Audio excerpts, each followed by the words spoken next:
Pero, sino naman YOLO? Sino naman yung bagong abogado na nadiskubre nga natin na umamin po sa pagkakamali niya? Sino naman yan, YOLO? Oh, pakinggan nyo po. Best friend pala to ni Miriam Defensor Santiago. At pag sinabi po natin Miriam Defensor Santiago, pinakamagaling na senator na nabuhay sa Pilipinas.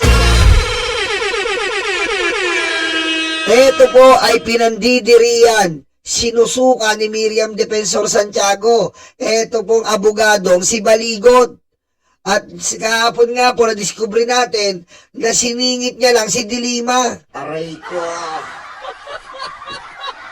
Pakinggan nyo. Naraw ni Senadora Miriam Defensor Santiago na magsampa ng kasong disbarment o kaso ng pagtanggal sa lisensya ni Atty. Levito Baligot. Yan ay matapos sa manong aminin ni Baligot na siya ang gumawa ng listahan ng mga transaksyon naman ng dating ang kliyente na... Oh, kita mo? Ugali pala ni Baligot ang mag-imbento.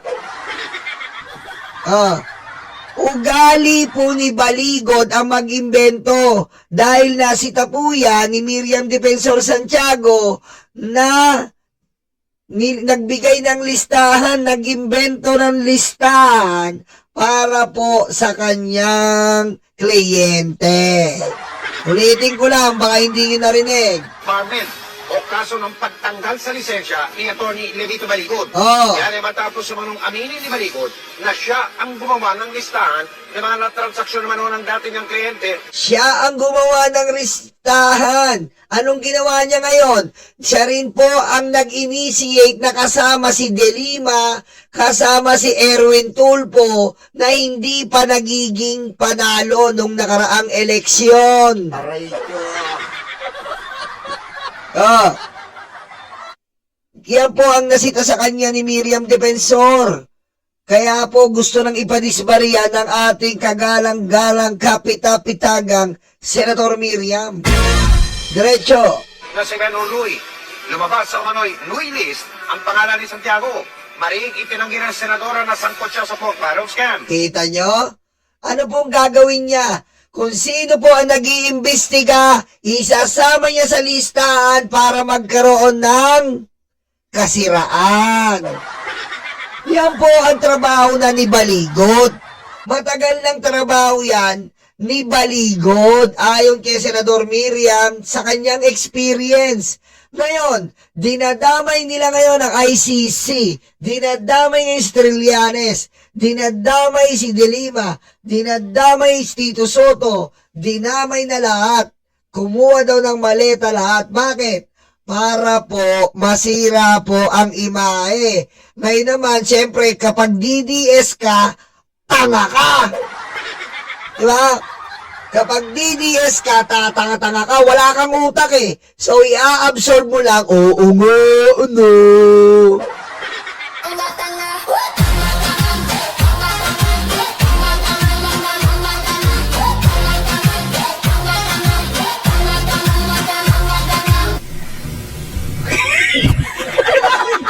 Diba? Alam niyo naman po ang utak ng DDS. Para yung panghugas ng pinggan, yung sponge. Kapag tinuluan mo ng tubig o sabon, ay talagang maa-absorb nila. Ganyan ang utak ng DDS eh. Diba? Wala silang pakialam kung natuluan sila ng sabon, natuluan sila ng tubig o natuluan sila ng tae. Basta sila, i-absorb nila yan kahit ipot. Aray ko.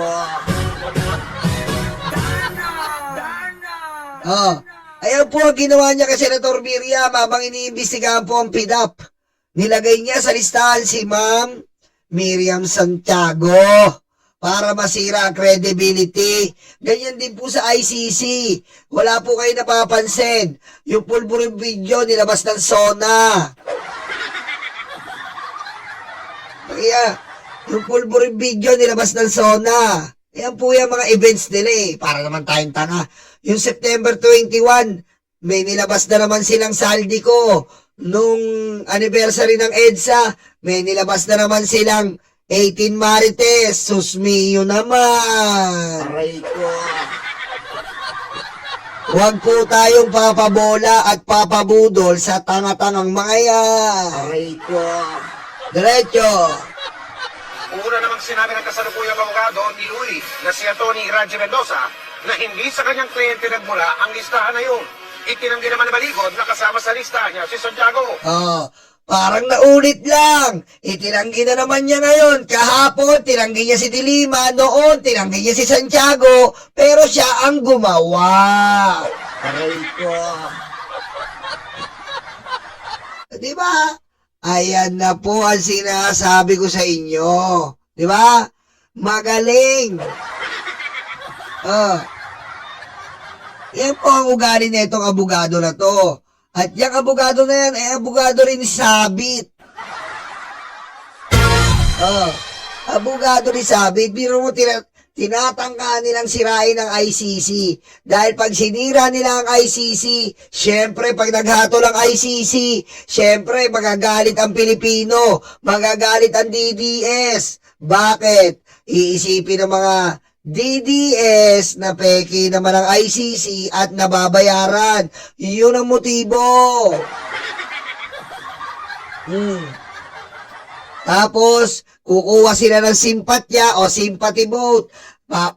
Tatrabahuin nilang mategi na si Digong at syempre ang makikinabang si Sara Duterte. Yun lang naman yan eh. Papalabasin nila, inapi sila si Digong ng ICC na isang bayaran. At pag namatay si Digong, makikinabang Sara Duterte. Aray ko. Huwag po tayong tatanga-tanga at luluga-luga katulad ng mga DDS. Kita nyo na po yan, falsus impactus, falsus demonius. Matagal na pong ina-apply yan. Yung falsus impactus, falsus demonius. Anong sabi ni Baligot? Hindi naman daw palagi tama yung falsus impactus, falsus demonius. Sabi niya, kinorek niya pa yung Supreme Court. Kita mo, falsus impactus ka na noon. Nagsinungaling ka na kay Miriam, falsus unus. Falsus impactus ka na noon. Ginawa mo na kay Miriam. Kaya nga yun hindi ka na dapat paniwalaan pa pag sa susunod na nag-expose ka at yun na nga ang lumalabas ngayon. Hindi ka dapat paniwalaan dahil tignan mo, kung kay Miriam nagawa mo, ano pa kaya kay Dilima? Aray ko. Yan ang sinasabi natin sa inyo. Eto pa, bigyan ko lang kayo ng sample. Sama na natin to. Bigyan ko lang po kayo ng sample. Sama na natin to. Yung sa bag, eto na po. Magre-reklamo po ang isang newscaster ng TV5. Pakinggan nyo. Angela, samantalahin ko na rin yung pagkakataon para itanong sa iyo ito dahil may photo na kumakalat ng tatlong mga kamag-anak ng mga biktima ng drug war na may mga daladalang mamahaling mga bag. I understand na ito ay kuha mo? Can you please clarify kung anong kwento nito? Oo. Yes, Julius, for context, yan yung araw na yan ay yung nagkaroon ng press con. That was the day before the confirmation of charges, the first day of confirmation of charges of former president. Yan yung grupo na panagutin Duterte. Kita nyo to lantaran na fake news na to. Yung mga DDS, pinaniniwalaan pa rin yung puday ni Kati Binag. Aray ko. Diba? Tapos sabi pa ni Kati Binag, may napanood po ako.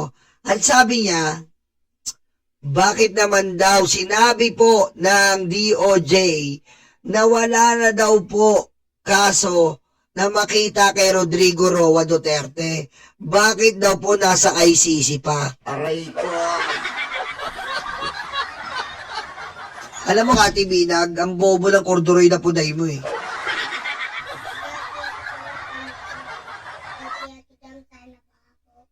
Andun na.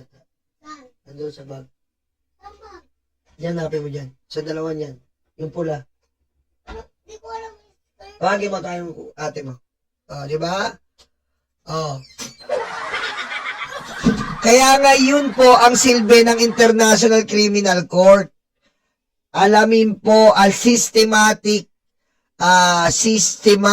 flow ng crime against humanity na nangyari.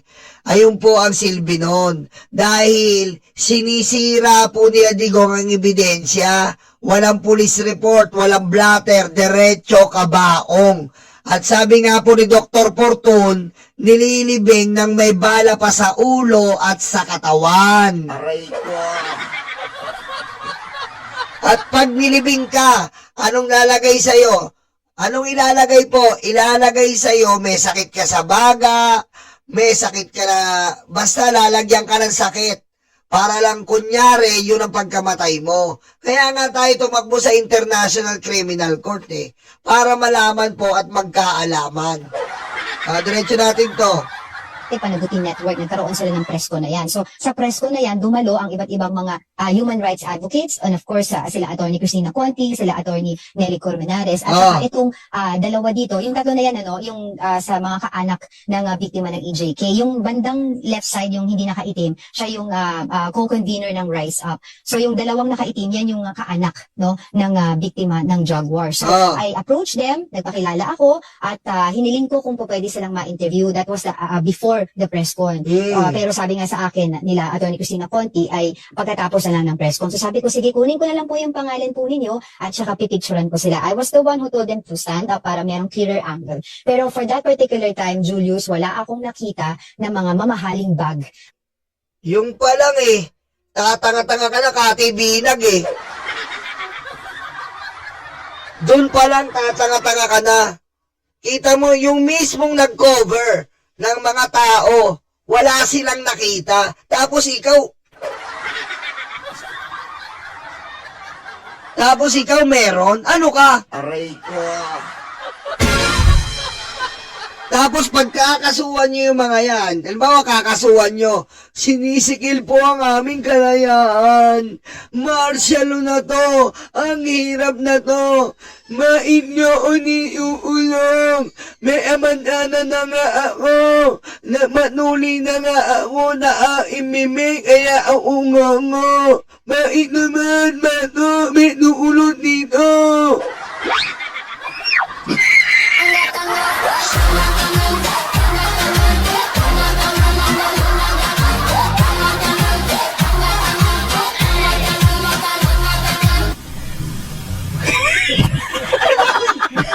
Naman na naman po, mas malo! Ano ito?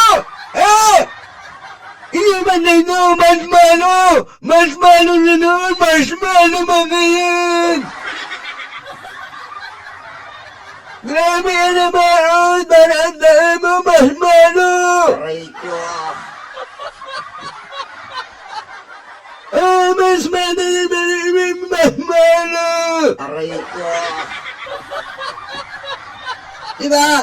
Kita mo, yung reporter na nagsabi, wala po siya nakita. Siya mismo ang kumuha. Pero kay Kati Binag, putik, may mga Louis Vuitton daw ang mga EJK.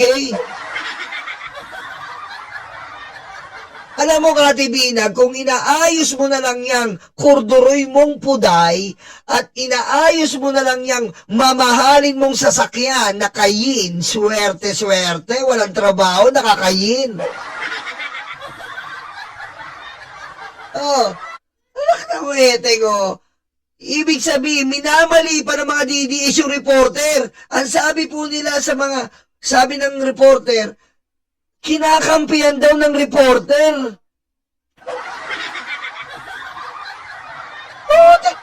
Yung reporter parawang mali, siya na kumuha, siya ang witness, siya nagsasabi ng totoo, putik siya pa minamali. Mas malo! Aray ko.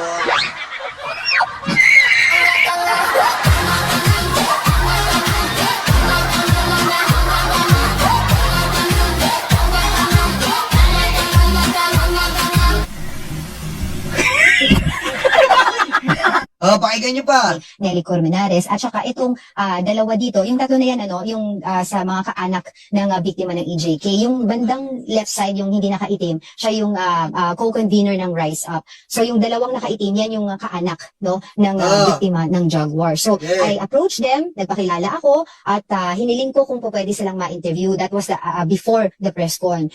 Pero sabi nga sa akin nila Atty. Cristina Conti ay pagkatapos na lang ng press con. So sabi ko, sige, kunin ko na lang po yung pangalan po ninyo at saka pipicturean ko sila. I was the one who told them to stand up para merong clearer angle. Pero for that particular time, Julius, wala akong nakita na mga mamahaling bag. At wala din naman silang bag nung pinicturean ko sila. And for the entire duration na nasa loob kami ng room na yan, wala akong nakitang luxury bag. And if you can scrutinize the photo ng fake news, doon sa naka-long sleeves na younger na babae sa right side, yung kamay niya na may bag, may mga singsing siya. But pag titingnan mo yung press con mismo, habang nagsasalita siya, nakikita yung kamay niya, wala naman siyang mga singsing. So talagang alam natin na fake news yung litrato na yan. Kita mo naman, Kati Binag, kurduroy na puday. Ano ka na ngayon? Yan ang sinasabi ko nga sa inyo. Mula kay Gutesa, ayan kay Atty. Baligot, ayan kay Kati Binag na kurduroy ang puday, hanggang kay Marshmallow. Kita nyo?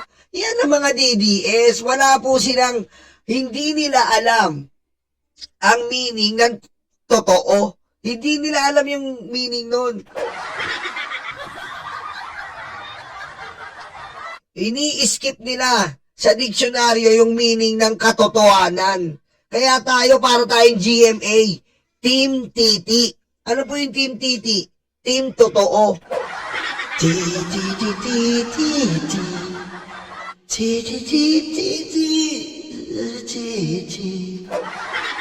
Totoo po tayo dito. Although News 5 po ang nireact natin, nai-inspire po tayo sa Team Totoo ng GMA. Team Titi. Yan. Tapos yan ang mga paniniwalaan mo. Pag inano mo, dinideprive daw ng kalayaan, kinisikil daw ang karapatan, mga uliga.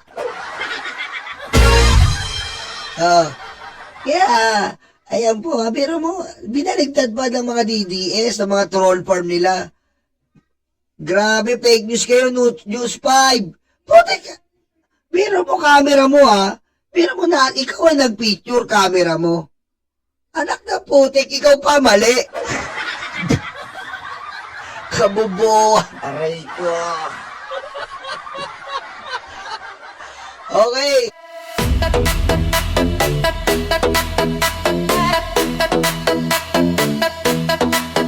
Takot na ang mga aso, dumarating ang mga kaso. Sila ay sinusundo na, dadalhin sa tatay nila. Aray waranto, takbo na bato, takbo na bato, takbo na bato. Aray waranto,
luga, de, stanga-tanga, de, utak luga, de, stanga-tanga, de, utak luga, de, stanga-tanga, de, utak luga, de, stanga-tanga.